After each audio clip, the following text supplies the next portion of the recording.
ఇవాళ గోరఖ్పూర్ మఠంలో భగవాన్ గోరఖ్నాథ్ గారి ప్రకటోత్సవం అంటారు. ఆయన అవతరణ దినోత్సవం ఇవాళ.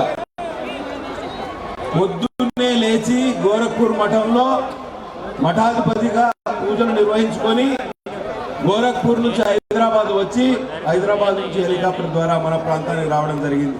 మీరు ఒక్కసారి ఆలోచించండి మిత్రులారా, యోగి ఆదిత్యనాథ్ గారు తెలంగాణలో తొలి ఎన్నికల సభ కాగజ్నగర్లోనే చేస్తున్నారు. ఇది మన అదృష్టమా కాదా? పూర్వజన్మ సుకృతమా కాదా? రామరాజ్య స్థాపన కోసం మనం నడుము బిగించాల్సిన సమయం ఆసన్నమైందా లేదా ఒకసారి ఆలోచన చేయండి. ఇవాళ 3 ప్రధాన అంశాలు, ఎందుకంటే ఎక్కువ సమయం లేదు, యోగి గారు ఇంకా 3 సభలకు వెళ్ళాలి. 3 ప్రధాన అంశాలను మీ ముందు ఉంచే ప్రయత్నం నేను చేస్తా. Doctor BR Ambedkar ప్రాణాయిత Chevella Sujala Sravanthi project మన కౌటాల మండలం తుండిహెట్టి వద్ద నిర్మించాల్సిన ప్రాజెక్టు కేసీఆర్ తీసుకుపోయి కాళేశ్వరంలో కట్టాడు.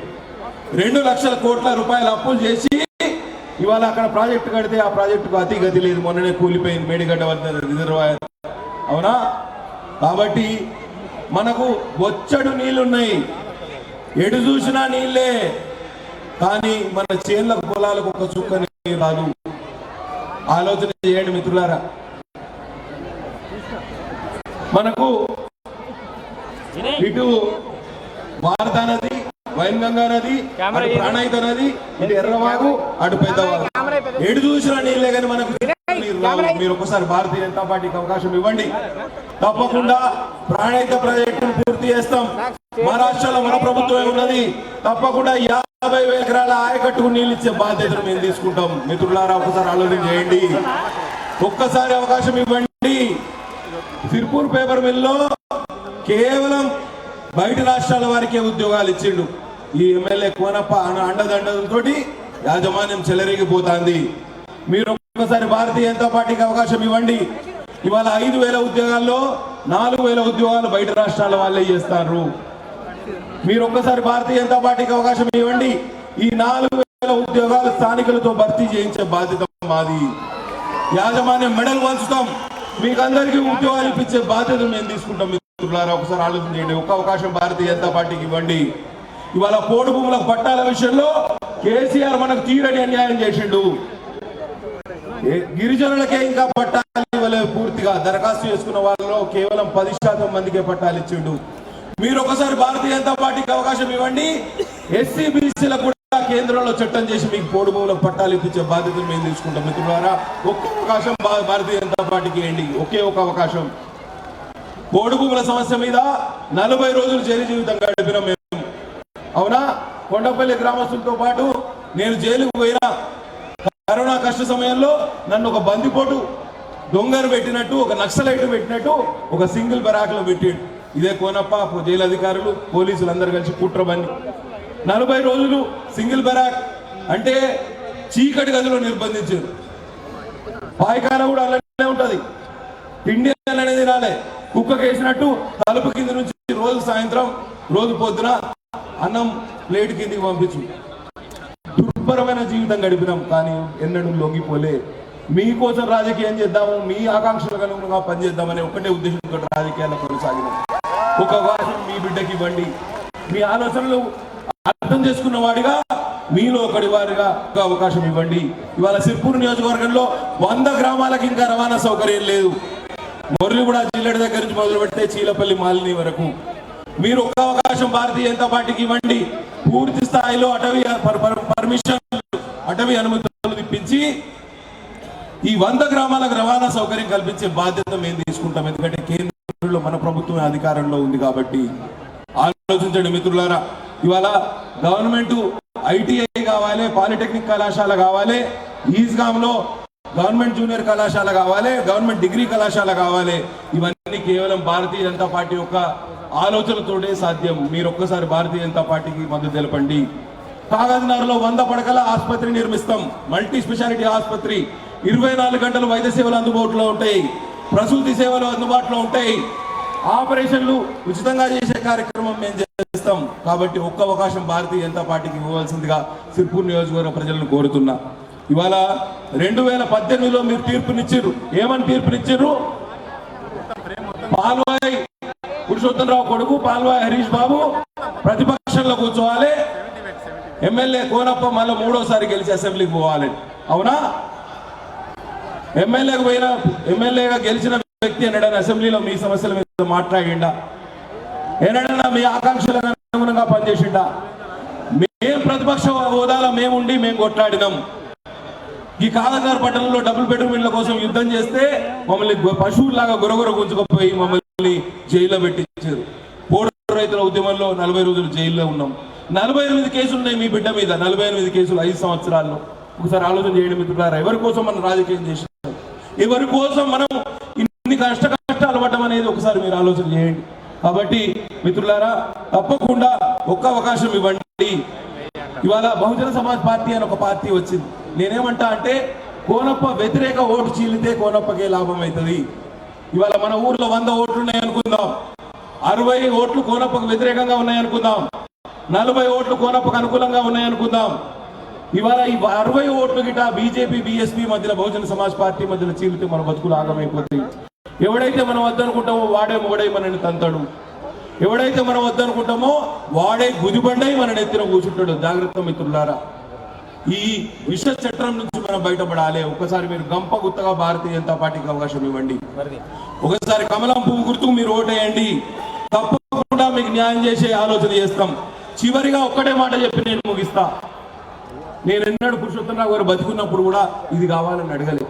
కానీ మిమ్మల్ని వాళ్ళు అడుగుతున్నా, జోలే బట్టి అడుగుతున్నా. ఇవాళ సిర్పూర్ నియోజకవర్గంలో ఈ నియోజకవర్గానికి అభివృద్ధిని ప్రసాదించండి, అభివృద్ధి చేసే నాయకుడిని ఇవ్వండి. ఎందుకంటే ఈ నియోజకవర్గం ఆగమైపోతుంది, మన భవిష్యత్తు అంధకారమయమైపోయింది. నేను కొట్లాడడానికి సిద్ధంగానే ఉన్నా. నేను మళ్ళీ 5 సంవత్సరాల తర్వాత కూడా నేను మీకు ఓటాడడానికి మళ్ళీ మీ ముందుకు వస్తా.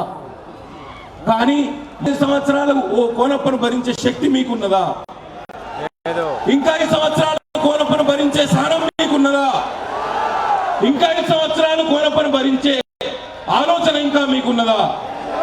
ఒకవేళ 5 సంవత్సరాలు కోనప్పను భరించగలిగితే ఆయన ఓటేయండి, లేకపోతే పురుషోత్తమరావు కొడుకు ఒకసారి అవకాశం ఇవ్వండి. మిత్రులారా, నేను ఎందుకు ఎమోషనల్ గా మాట్లాడుతానంటే, ఈ ప్రాంతానికి అన్యాయం జరిగింది. ఇది పురుషోత్తమరావు గడ్డ. ఒకసారి అవకాశం ఇవ్వండి పురుషోత్తమరావు కొడుకు. నేను ఎన్నడూ ఆ రోజు కూడా ఇబ్బంది పడ్డా కూడా నేను ఎన్నడూ బయటపడలేదు. ఇవాళ బయటపడుతున్నా మీకోసం. ఒక్క అవకాశం ఇవ్వండి. 3 సార్లు మందికి పుట్టిన బిడ్డలకు అవకాశం ఇచ్చారు. మీరు ఒకసారి మీ కొడుకు మీ బిడ్డకు ఒకసారి అవకాశం ఇవ్వండి. 3 సార్లు మీరు చదువు చట్టుబడలేని వ్యక్తికి అవకాశం ఇచ్చారు. ఒకసారి మీ బిడ్డకు, చదువుకున్న వాడికి, డాక్టర్కు, ఉన్నత విద్యావంతులకు ఒకసారి అవకాశం ఇవ్వండి. మిత్రులారా, ఇవాళ 3 సార్లు మీరు కోనప్పకు అవకాశం ఇచ్చారు. ఒకసారి పురుషోత్తమరావు కొడుకు ఒకసారి అవకాశం ఇవ్వండి. ఒకసారి అవకాశం ఇవ్వండి. ఒకే ఒక అవకాశం ఇవ్వండి. తప్పకుండా మేమేందో మేము ప్రూవ్ చేసుకుంటాం, నిరూపించుకుంటాం. ఒక అవకాశం ఇవ్వండి మిత్రులారా. ఒక అవకాశం భారతీయ జనతా పార్టీకి ఇవ్వండి. ఒక అవకాశం యోగిది నాయకత్వానికి ఇవ్వండి. ఒక అవకాశం మోదీజీ నాయకత్వానికి ఇవ్వండి. ఒక అవకాశం అభివృద్ధి వైపు పయనించడానికి ఒకసారి అవకాశం ఇవ్వండి. మీ పిల్లల భవిష్యత్తు కోసం ఒక అవకాశం ఇవ్వండి. ఒకే ఒక అవకాశం ఇవ్వండి మిత్రులారా. ఈ అవకాశాన్ని మేము మీ ముందు మీకు అక్కడికి వచ్చే విధంగా పరిపాలన అందిస్తామని తెలియజేస్తూ సెలవు తీసుకుంటున్నా. బోలో భారత్ మాతా కీ, బోలో భారత్ మాతా కీ, బోలో భారత్ మాతా కీ. కమలం పువ్వు గుర్తుకే, కమలం పువ్వు గుర్తుకే, గుర్తు గుర్తుంచుకో, గుర్తు గుర్తుంచుకో. ధన్యవాదాలు.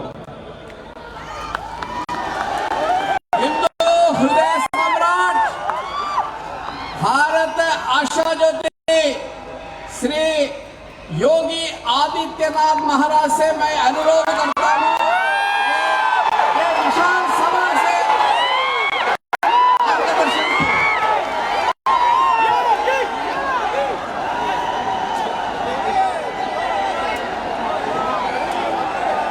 पालवेड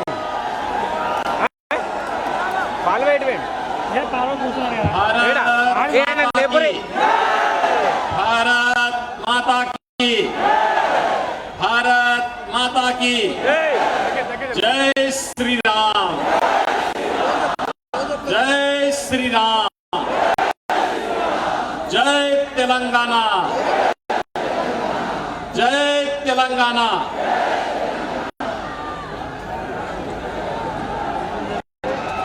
అన్నా హరిశన్న హరీష్ హరిశన్న ప్లీజ్ కొద్దిగా జరగండి ఇటు right okay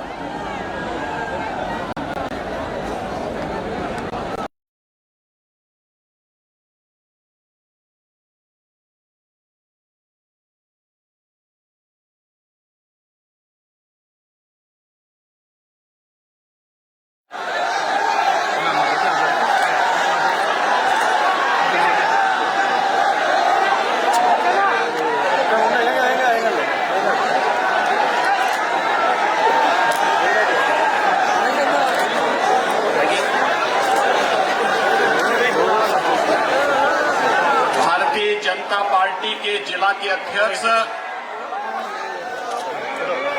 doctor Kotapalli Srinivas,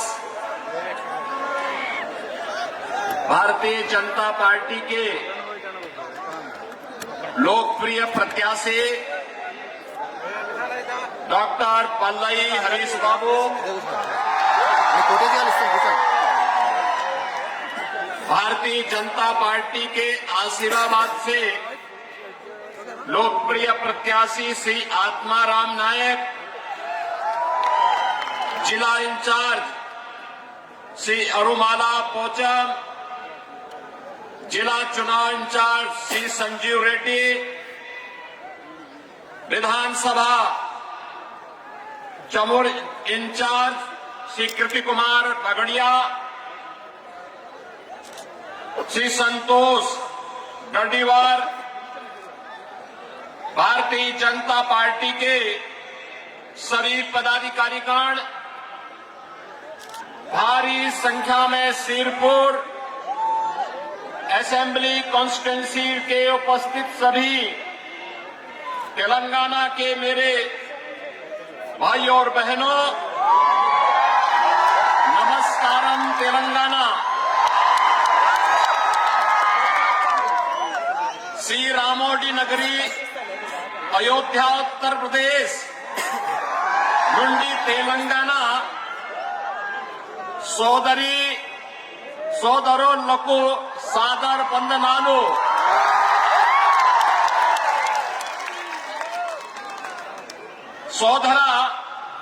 సోదరి మనుల్లారా అందరికీ నమస్కారం।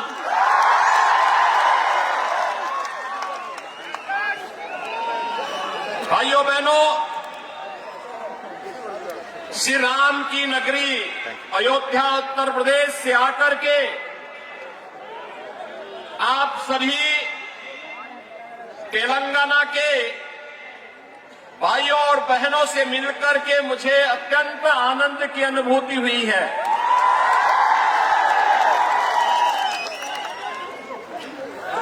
श्री कालेश्वरम, श्री सैलम, श्री द्रक्षरामम के रूप में त्रैलिंग के आशीर्वाद से अवसिंचित तेलंगाना की इस पावन धरा को मैं कोटि कोटि नमस्कार करता हूं, प्रणाम करता हूं।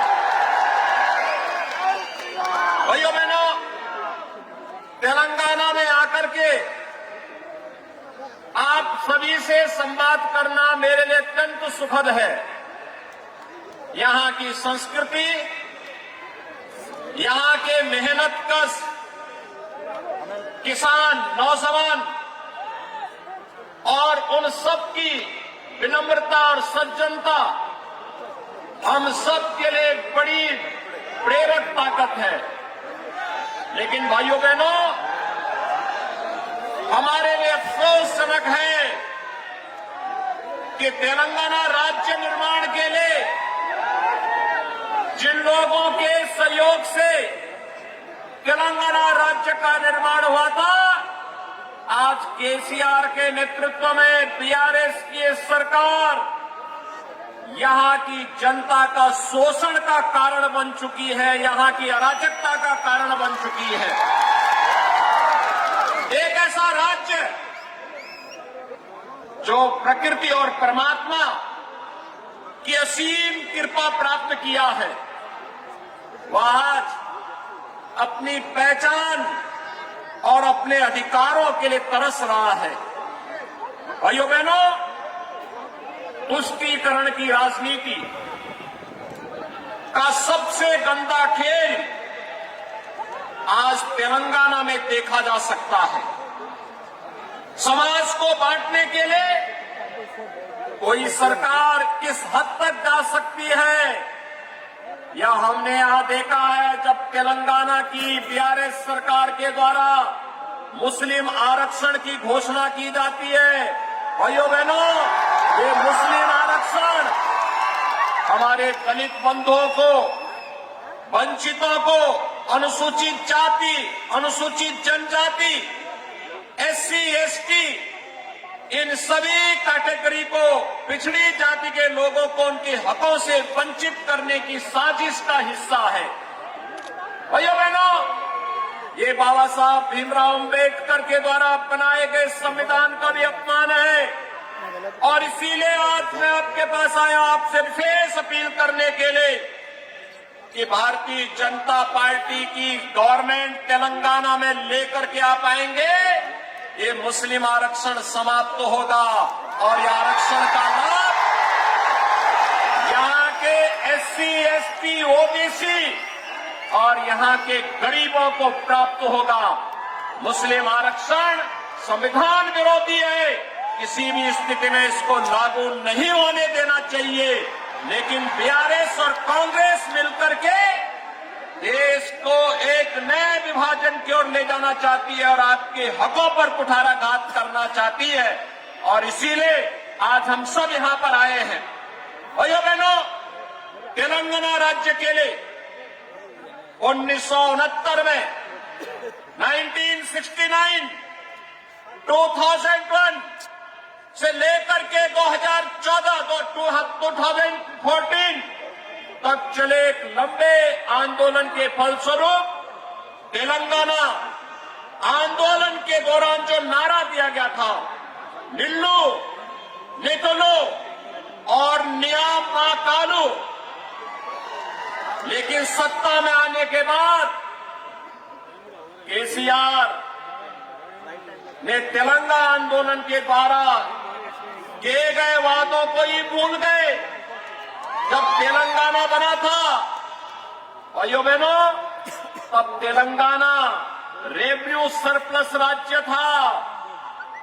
आज तेलंगाना 3 लाख करोड़ रुपए के कर्जे में फंस चुका है। याद करिए, आज बीआरएस का मतलब है भ्रष्टाचार, रिश्वतखोरी समिति, यानी बीआरएस का मतलब है भ्रष्टाचार, रिश्वतखोरी समिति, और यह यहाँ के नौजवानों के साथ, यहाँ के किसानों के साथ, यहाँ की महिलाओं के साथ बीआरएस आज यहाँ पर धोखा करने का कार्य कर रही है। भाइयों बहनों, इसीलिए मैं कहता हूं, तेलंगाना के मुख्य मुद्दों यानी नीलू, नितुलू और नियामा कालू को पूरा करने में केसीआर पूरी तरह विफल रहे हैं। नीलू यानी पानी आज तेलंगाना में अवैध धन का स्रोत बन गया है। चाहे वह कालेश्वरम के नाम पर राज्य की सभी लंबित परियोजनाओं को ठंडे बस्ते में डाल दिया गया हो, या फिर पलामारू रंगारेड्डी लिफ्ट सिंचाई योजना का मुद्दा हो, जिसे अब केंद्र सरकार ट्रिब्यूनल बना करके हल करने का प्रयास कर रही है। नितुलू यानी पैसा, परिवारों ने बैंकों से पैसा निकाल लिया है, जिसके चलते अमीर राज्य एक ऋण राज्य बन गया है। आज यहाँ पर केवल कर्जा है, राज्य पे कर्जा है। हर बच्चा पैदा होता है, यहाँ की सरकार की गलत नीतियों के कारण वह कर्ज के बोझ से दबा हुआ होता है। जो हाल आज तेलंगाना का है, भाइयों बहनों, वैसा ही 2017 के पहले उत्तर प्रदेश का भी हुआ करता था। याद करिए 2017 के पहले उत्तर प्रदेश में हर दूसरे दिन एक दंगा होता था, महीनों महीनों कर्फ्यू चलता था। आज उत्तर प्रदेश में पिछले 6.5 वर्ष में कोई दंगा नहीं हुआ है, कोई कर्फ्यू नहीं लगा है। याद करिए उत्तर प्रदेश में डबल इंजन की सरकार है, केंद्र में मोदी जी हैं, उत्तर प्रदेश में बीजेपी के नेतृत्व का दायित्व मुझे दिया गया है। उत्तर प्रदेश में 3 करोड़ गरीबों के लिए एक शौचालय बन गया, 55 लाख गरीबों के लिए प्रधानमंत्री आवास योजना से आवास बन गया, 10 करोड़ गरीबों को वहां पर भाइयों बहनों आयुष्मान भारत का 5 लाख रुपए का स्वास्थ्य बीमा का कार्ड बन गया है। और यही नहीं, 15 करोड़ गरीबों को फ्री में राशन की सुविधा का लाभ मिल रहा है। भाइयों बहनों वहां पर 6 लाख गरीबों, 6 लाख नौजवानों को हमने सरकारी नौकरी दे दी है और 1 करोड़ 61 लाख नौजवानों को उत्तर प्रदेश में जो निवेश हुआ है उस निवेश के माध्यम से रोजगार के साथ जोड़ने का काम भी किया है। उत्तर प्रदेश में 2 करोड़ 52 लाख किसान प्रधानमंत्री किसान सम्मान निधि का लाभ भी ले रहे हैं।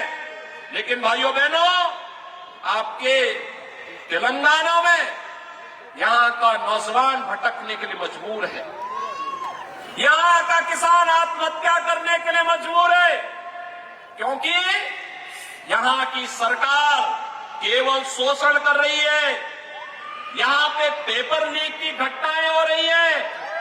आप मुझे बताइए कि जो मुख्यमंत्री और जो सरकार परीक्षा नहीं करा सकती, क्या वे राज्य का संचालन कर सकती है क्या? भाइयों बहनों आपने देखा होगा मोदी जी के नेतृत्व में मोदी जी ने गत वर्ष कहा था 10 लाख नौकरी देंगे, 6 लाख नौकरी अब तक दे दिए हैं। और भाइयों बहनों बहुत शीघ्र 4 लाख नई नौकरी भी इनके माध्यम से आ रही है। फुल प्रूफ व्यवस्था है, सभी लोगों को इसके लिए लाभ मिल रहा है। भाइयों बहनों आज तेलंगाना में चाहे वह बीआरएस हो या कांग्रेस या बीएसपी, ये सब एक ही थैले के चट्टे बट्टे हैं, कोई अलग नहीं है, ये सभी एक साथ जुड़े हुए हैं। इसलिए आपने देखा होगा कांग्रेस से जो विधायक चुने गए थे वे बीआरएस का सपोर्ट कर रहे थे और उनका एक विधायक मंत्री भी बन गया था। एक दूसरे से मिलकर के चुनाव लड़ रहे हैं। दोनों पार्टियों के पास सहयोगी के रूप में एक कॉमन फ्रेंड है और वह कॉमन फ्रेंड का नाम है MIM। MIM आप देखते होंगे ना, वह भी कॉमन है। दोनों जिस तरीके से बोलने का प्रयास करते हैं और उनके कारण आज तेलंगाना यहां पर निजाम से मुक्ति के दिवस को नहीं मनाने देती है यहां की सरकार। भाइयों बहनों भारतीय जनता पार्टी ने आपसे वायदा किया है, बीजेपी की गवर्नमेंट तेलंगाना में लेके आई है और तेलंगाना में लेकर आकर के निजामशाही से मुक्ति दिवस को एक राष्ट्रीय दिवस के रूप में मनाने के लिए भारतीय जनता पार्टी यहां की जनता जनार्दन के साथ मिलकर के कार्य करेगी। और भाइयों बहनों इसीलिए आज हम सब आपके पास आए हैं कहने के लिए, प्रधानमंत्री मोदी जी के नेतृत्व में आज हम एक नया भारत देख रहे हैं।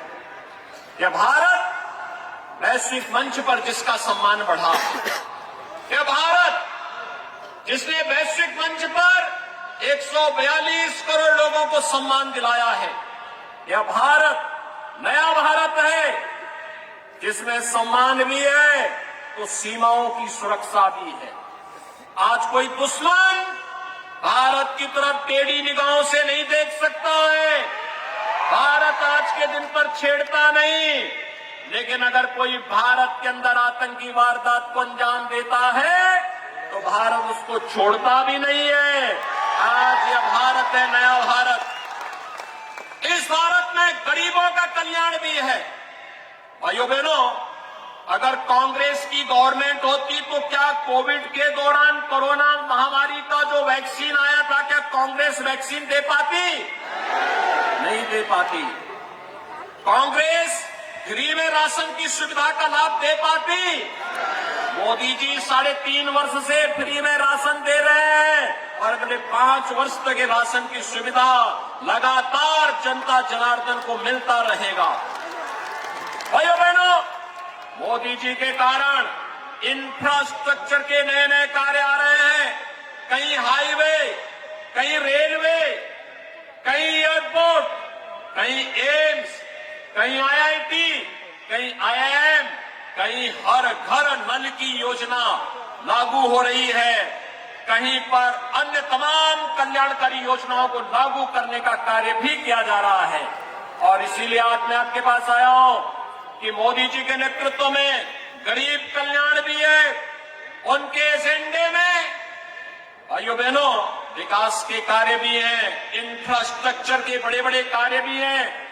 वो देश की सुरक्षा भी कर रहे हैं, देश का सम्मान भी कर रहे हैं और आपकी आस्था का भी सम्मान कर रहे हैं। मुझे बताइए, अयोध्या में राम मंदिर का निर्माण क्या एक कांग्रेस और बीआरएस के लोग कर पाते? आज हो रहा है ना। अयोध्या में राम मंदिर से आप भी खुश हैं ना। और इसलिए भाइयों बहनों, मैं यहां पे आपके बीच आया हूं आपसे कहने के लिए, बीएसपी ने भी यहां पे अपना प्रत्याशी उतारा है और मैंने सुना है कि बीएसपी का प्रत्याशी यहां केवल वोट काटने के लिए उतारा गया है।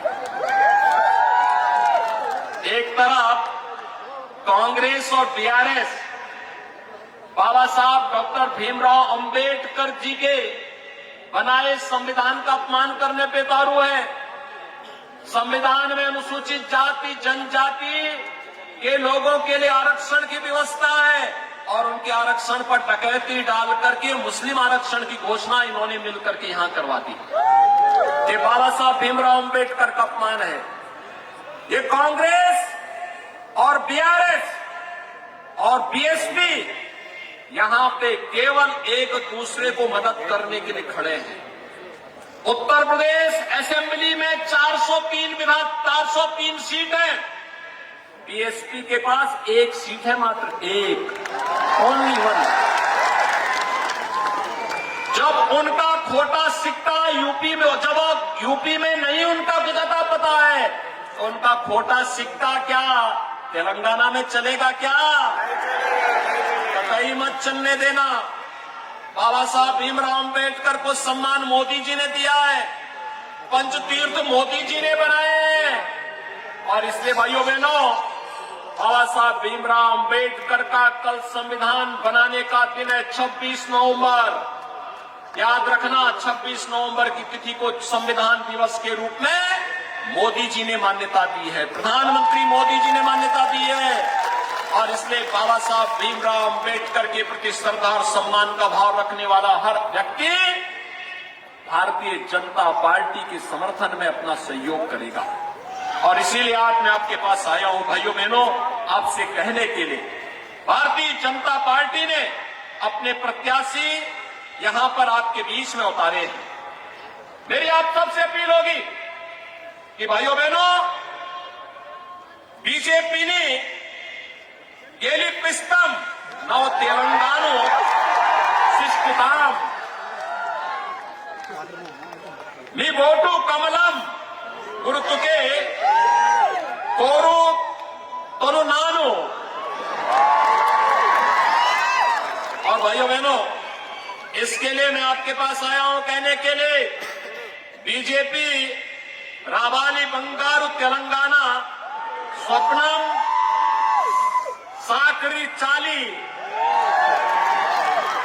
मैं भाइयों बहनों आप सबसे अपील करने के लिए आया हूं, भारतीय जनता पार्टी ने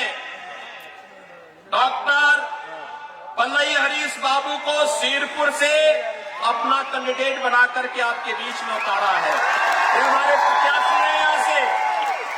और श्री आत्माराम नायक हैं आसिफाबाद से। भाइयों बहनों, श्री आत्माराम नायक ये दोनों बीआरएस के खिलाफ, उनकी जन विरोधी नीतियों के खिलाफ लगातार लड़े हैं। उनकी तुष्टीकरण की नीतियों के खिलाफ, उनके भ्रष्टाचार के खिलाफ लड़े हैं। आपको याद होगा आत्माराम नाइक पे तो बीआरएस ने 80 मुकदमे दर्ज कर दिए। झूठे मुकदमे दर्ज करके उन्हें बदनाम करके उन्हें प्रताड़ित करने का काम कर रही है। लेकिन आने दीजिए बीजेपी की गवर्नमेंट को। भाइयों बहनों, इसका हिसाब भी बराबर चुकता होगा। और इसीलिए मैं आज आपसे अपील करने के लिए आया हूं। भारतीय जनता पार्टी के प्रत्याशियों को विजयी बनाने की अपील करने के लिए आया हूं। और बदले में मैं आपसे अपील करने के लिए आया हूं। एक कांग्रेस के लोग और उनके सहयोगी कहते थे ना कि अयोध्या में राम मंदिर नहीं बन पाएगा, बोलते थे ना।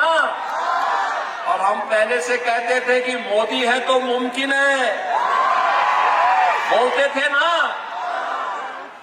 भाइयों बहनों, आज अयोध्या में डबल इंजन की सरकार है।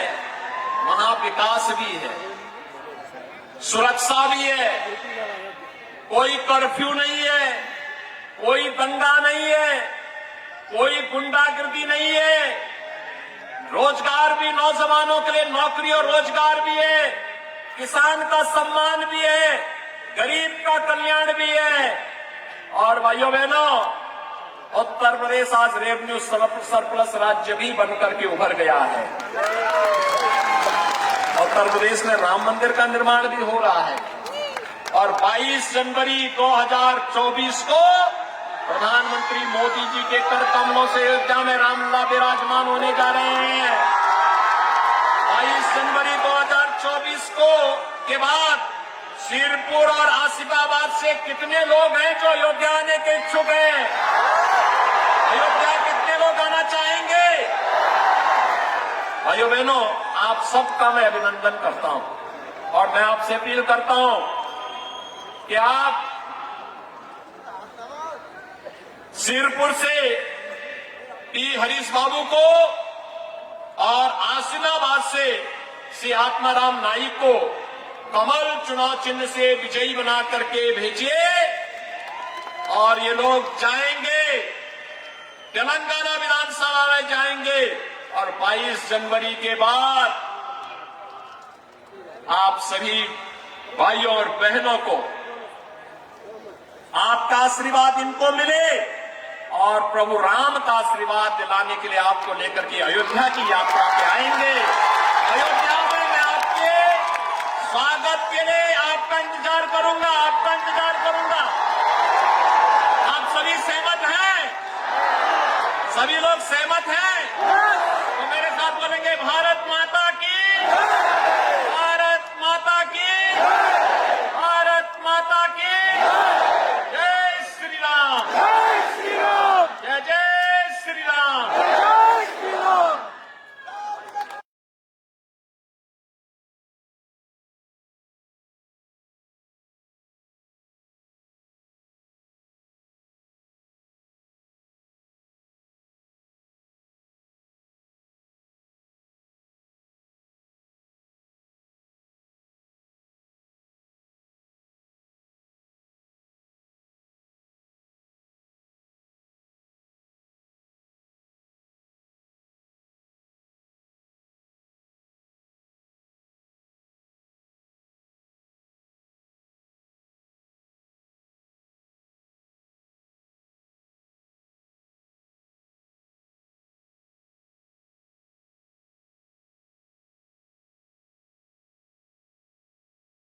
तेलंगाना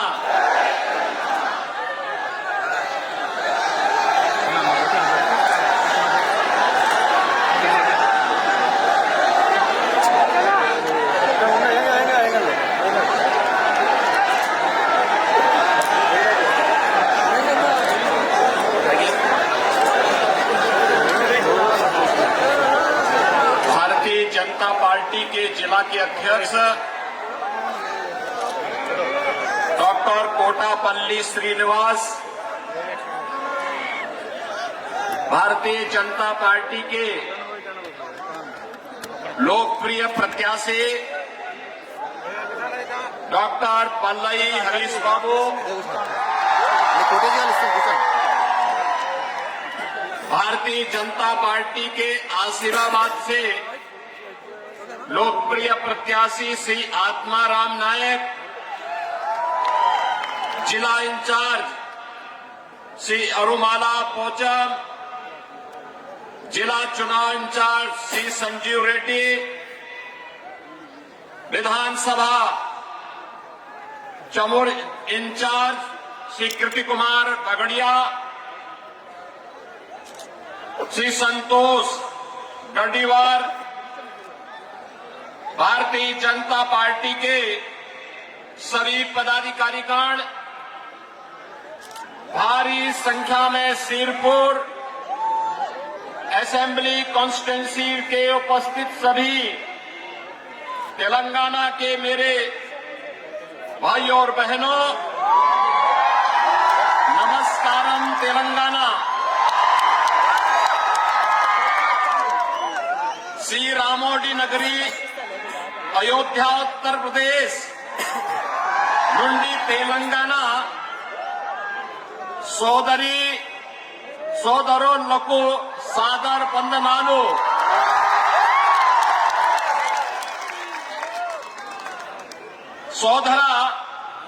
సోదరి మనుల్లారా అందరికీ నమస్కారం।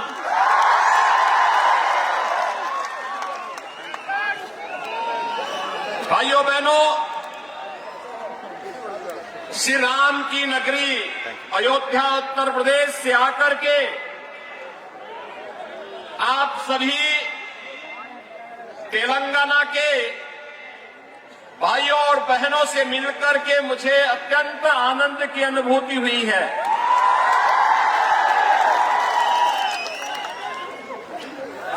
श्री कालेश्वरम, श्री सैलम, श्री द्रक्षरामम के रूप में त्रैलिंग के आशीर्वाद से अवसिंचित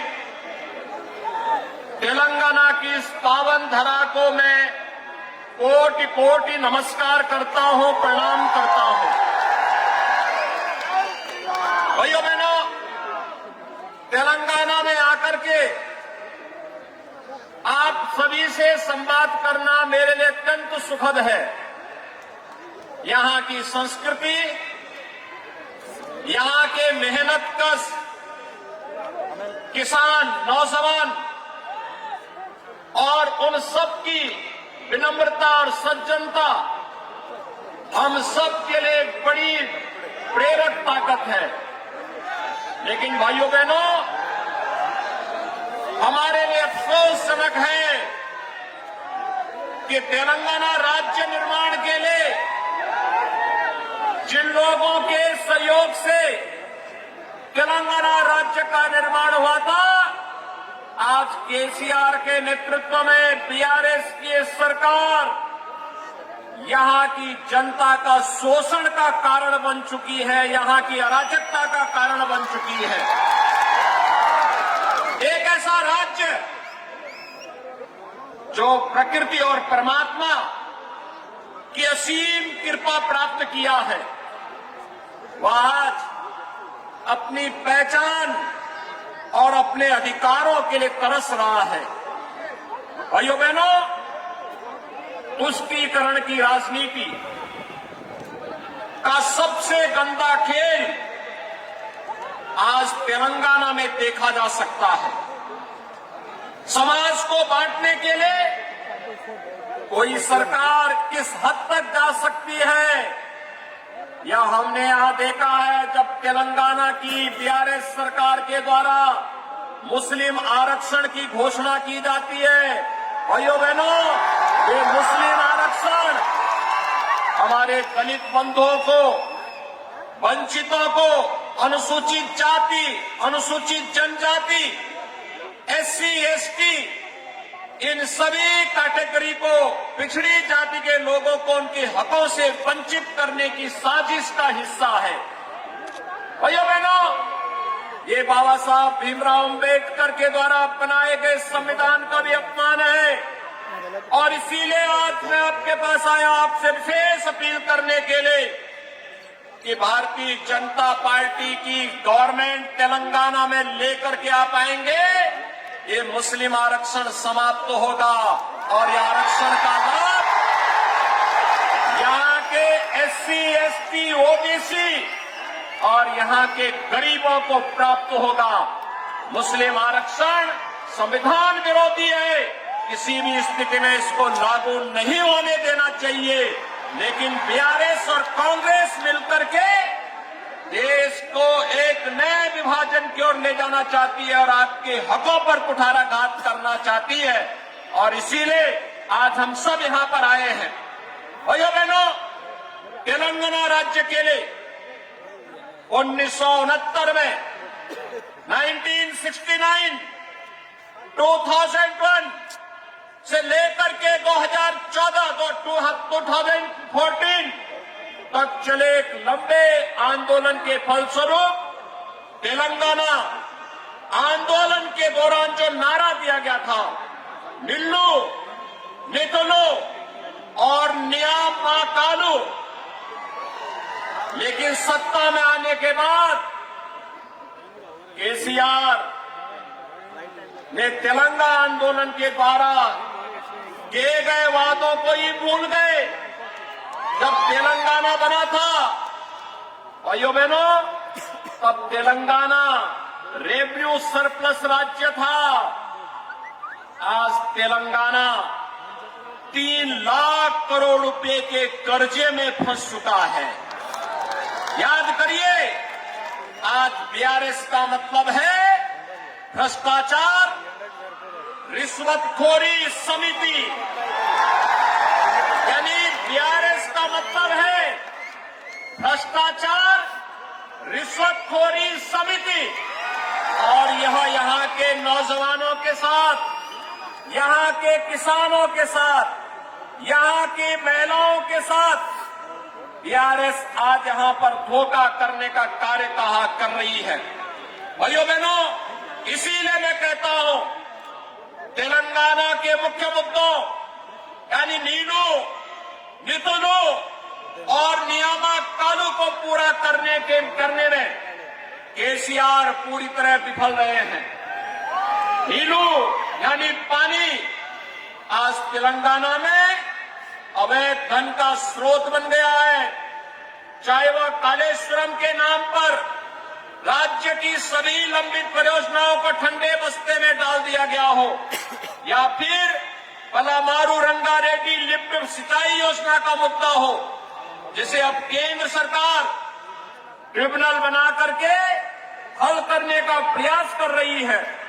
नितलू यानी पैसा, परिवारों ने बैंकों से पैसा निकाल लिया है, जिसके चलते अमीर राज्य एक ऋण राज्य बन गया है। आज यहाँ पर केवल कर्जा है, राज्य पे कर्जा है। हर बच्चा पैदा होता है, यहाँ की सरकार की गलत नीतियों के कारण वह कर्ज के बोझ से दबा हुआ होता है।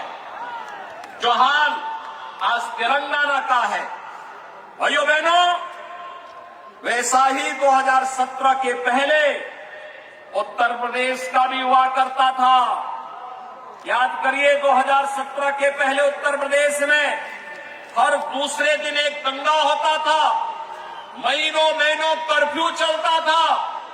आज उत्तर प्रदेश में पिछले 6.5 वर्ष में कोई दंगा नहीं हुआ है, कोई कर्फ्यू नहीं लगा है।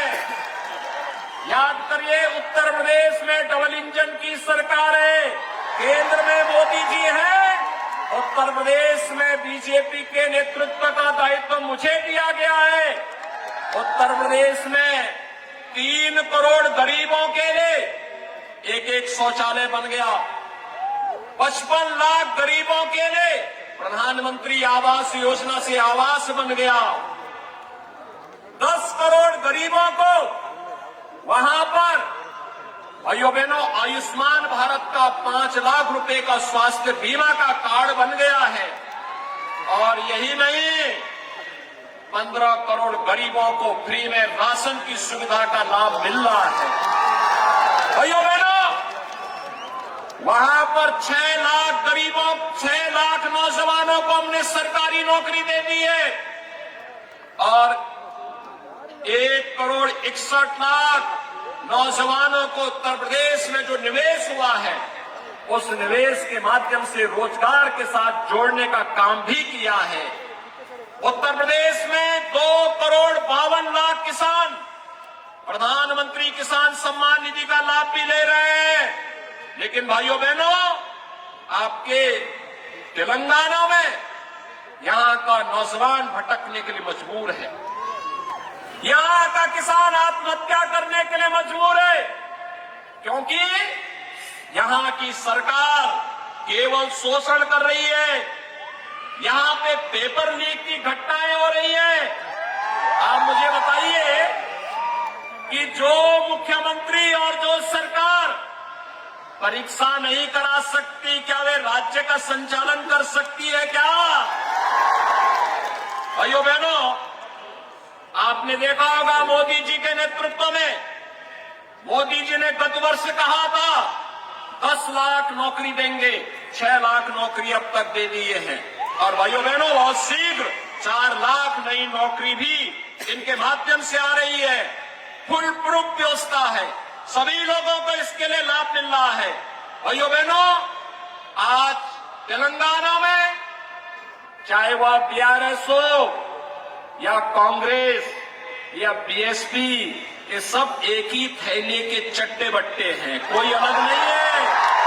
ये सभी एक साथ जुड़े हुए हैं। इसलिए आपने देखा होगा, कांग्रेस से जो विधायक चुने गए थे, वे बीआरएस का सपोर्ट कर रहे थे और उनका एक विधायक मंत्री भी बन गया था। एक दूसरे से मिलकर के चुनाव लड़ रहे हैं। दोनों पार्टियों के पास सहयोगी के रूप में एक कॉमन फ्रेंड है, और वह कॉमन फ्रेंड का नाम है MIM। MIM आप देखते होंगे ना, वह भी कॉमन है। दोनों जिस तरीके से बोलने का प्रयास करते हैं, और उनके कारण आज तेलंगाना यहां पर निजाम से मुक्ति के दिवस को नहीं मनाने देती है यहां की सरकार। भाइयों बहनों, भारतीय जनता पार्टी ने आपसे वायदा किया है, बीजेपी की गवर्नमेंट तेलंगाना में लेके आई है, और तेलंगाना में लेकर आकर के निजामशाही से मुक्ति दिवस को एक राष्ट्रीय दिवस के रूप में मनाने के लिए भारतीय जनता पार्टी यहां की जनता जनार्दन के साथ मिलकर के कार्य करेगी। और भाइयों बहनों, इसीलिए आज हम सब आपके पास आए हैं कहने के लिए, प्रधानमंत्री मोदी जी के नेतृत्व में आज हम एक नया भारत देख रहे हैं। यह भारत वैश्विक मंच पर जिसका सम्मान बढ़ा, यह भारत जिसने वैश्विक मंच पर 142 करोड़ लोगों को सम्मान दिलाया है, यह भारत नया भारत है, जिसमें सम्मान भी है तो सीमाओं की सुरक्षा भी है। आज कोई दुश्मन भारत की तरफ टेढ़ी निगाहों से नहीं देख सकता है। भारत आज के दिन पर छेड़ता नहीं, लेकिन अगर कोई भारत के अंदर आतंकी वारदात को अंजाम देता है तो भारत उसको छोड़ता भी नहीं है। आज यह भारत है, नया भारत। इस भारत में गरीबों का कल्याण भी है। भाइयों बहनों, अगर कांग्रेस की गवर्नमेंट होती तो क्या कोविड के दौरान कोरोना महामारी का जो वैक्सीन आया था, क्या कांग्रेस वैक्सीन दे पाती? नहीं दे पाती। कांग्रेस फ्री में राशन की सुविधा का लाभ दे पाती? मोदी जी 3.5 वर्ष से फ्री में राशन दे रहे हैं, और अगले 5 वर्ष तक ये राशन की सुविधा लगातार जनता जनार्दन को मिलता रहेगा। भाइयों बहनों, मोदी जी के कारण इंफ्रास्ट्रक्चर के नए नए कार्य आ रहे हैं। कहीं हाईवे, कहीं रेलवे, कहीं एयरपोर्ट, कहीं एम्स, कहीं आईआईटी, कहीं आईआईएम, कहीं हर घर नल की योजना लागू हो रही है, कहीं पर अन्य तमाम कल्याणकारी योजनाओं को लागू करने का कार्य भी किया जा रहा है। और इसीलिए आज मैं आपके पास आया हूं कि मोदी जी के नेतृत्व में गरीब कल्याण भी है, उनके एजेंडे में भाइयों बहनों विकास के कार्य भी हैं, इंफ्रास्ट्रक्चर के बड़े बड़े कार्य भी हैं, वो देश की सुरक्षा भी कर रहे हैं, देश का सम्मान भी कर रहे हैं और आपकी आस्था का भी सम्मान कर रहे हैं। मुझे बताइए, अयोध्या में राम मंदिर का निर्माण क्या एक कांग्रेस और बीआरएस के लोग कर पाते? आज हो रहा है ना अयोध्या में राम मंदिर से, आप भी खुश हैं ना? और इसलिए भाइयों बहनों मैं यहां पे आपके बीच आया हूं आपसे कहने के लिए, बीएसपी ने भी यहां पे अपना प्रत्याशी उतारा है और मैंने सुना है कि बीएसपी का प्रत्याशी यहां केवल वोट काटने के लिए उतारा गया है। एक तरफ कांग्रेस और बीआरएस बाबा साहब डॉक्टर भीमराव अंबेडकर जी के बनाए संविधान का अपमान करने पे उतारू है। संविधान में अनुसूचित जाति जनजाति के लोगों के लिए आरक्षण की व्यवस्था है और उनके आरक्षण पर डकैती डाल करके मुस्लिम आरक्षण की घोषणा इन्होंने मिलकर के यहां करवा दी। ये बाबा साहब भीमराव अंबेडकर का अपमान है। ये कांग्रेस और बीआरएस और बीएसपी यहां पे केवल एक दूसरे को मदद करने के लिए खड़े हैं। उत्तर प्रदेश असेंबली में 403 सीट है, बीएसपी के पास एक सीट है, मात्र एक, ओनली वन। जब उनका खोटा सिक्का यूपी में, जब यूपी में नहीं उनका कुछ अता पता है, तो उनका खोटा सिक्का क्या तेलंगाना में चलेगा क्या? कतई मत चलने देना। बाबा साहब भीमराव अंबेडकर को सम्मान मोदी जी ने दिया है, पंचतीर्थ मोदी जी ने बनाए हैं और इसलिए भाइयों बहनों बाबा साहब भीमराव अंबेडकर का कल संविधान बनाने का दिन है 26 नवंबर। याद रखना 26 नवंबर की तिथि को संविधान दिवस के रूप में मोदी जी ने मान्यता दी है, प्रधानमंत्री मोदी जी ने मान्यता दी है और इसलिए बाबा साहब भीमराव अंबेडकर के प्रति श्रद्धा और सम्मान का भाव रखने वाला हर व्यक्ति भारतीय जनता पार्टी के समर्थन में अपना सहयोग करेगा। और इसीलिए आज मैं आपके पास आया हूं भाइयों बहनों आपसे कहने के लिए, भारतीय जनता पार्टी ने अपने प्रत्याशी यहां पर आपके बीच में उतारे हैं। मेरी आप सबसे अपील होगी कि भाइयों बहनों बीजेपी ने गेलिपिस्तम नव तेलंगानो शिष्टिताम नी वोटू कमलम गुरुतुके कोरु तरुनानु।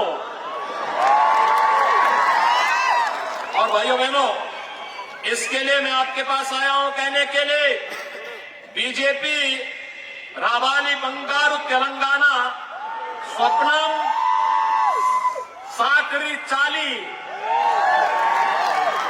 मैं भाइयों बहनों आप सबसे अपील करने के लिए आया हूं, भारतीय जनता पार्टी ने डॉक्टर पल्लई हरीश बाबू को सिरपुर से अपना कैंडिडेट बनाकर के आपके बीच में उतारा है।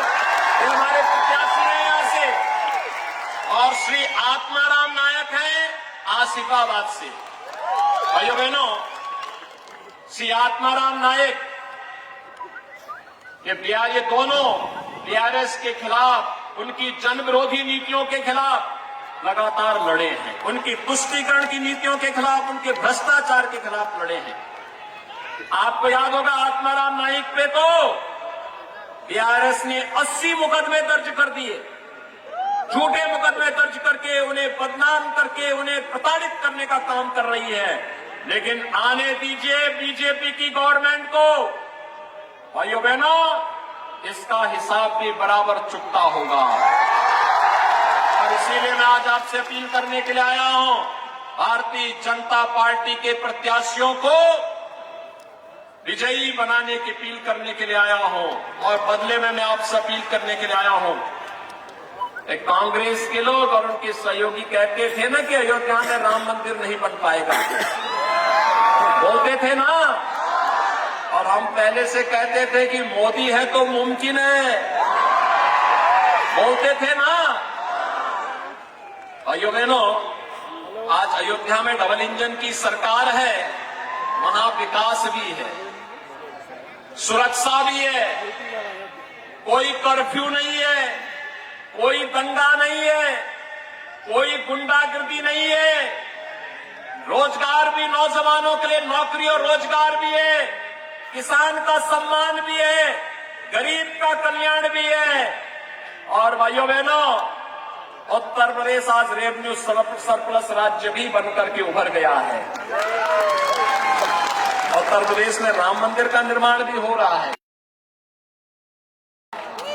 और 22 जनवरी 2024 को प्रधानमंत्री मोदी जी के कर कमलों से अयोध्या में रामलला विराजमान होने जा रहे हैं।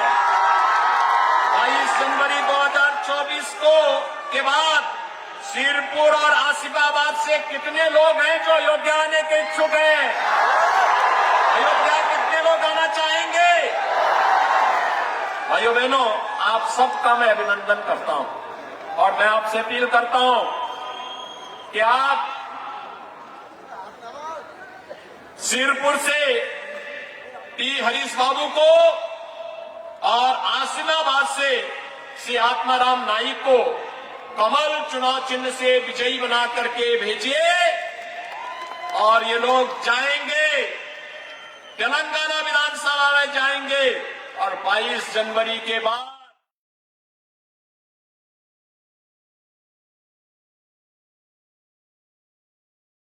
గోరఖ్పూర్ మఠంలో భగవాన్ గోరఖ్నాథ్ గారి ప్రకటోత్సవం అంటారు. ఆయన అవతరణ దినోత్సవం ఇవాళ. పొద్దున్నే లేచి గోరఖ్పూర్ మఠంలో మఠాధిపతిగా పూజలు నిర్వహించుకొని గోరఖ్పూర్ నుంచి హైదరాబాద్ వచ్చి హైదరాబాద్ నుంచి హెలికాప్టర్ ద్వారా మన ప్రాంతానికి రావడం జరిగింది. మీరు ఒక్కసారి ఆలోచించండి మిత్రులారా, యోగి ఆదిత్యనాథ్ గారు తెలంగాణలో తొలి ఎన్నికల సభ కాగజ్నగర్లోనే చేస్తున్నారు. ఇది మన అదృష్టమా కాదా? పూర్వజన్మ సుకృతమా కాదా? రామరాజ్య స్థాపన కోసం మనం నడుము బిగించాల్సిన సమయం ఆసన్నమైందా లేదా ఒకసారి ఆలోచన చేయండి. ఇవాళ 3 ప్రధాన అంశాలు, ఎందుకంటే ఎక్కువ సమయం లేదు, యోగి గారు ఇంకా 3 సభలకు వెళ్ళాలి. 3 ప్రధాన అంశాలను మీ ముందు ఉంచే ప్రయత్నం నేను చేస్తా.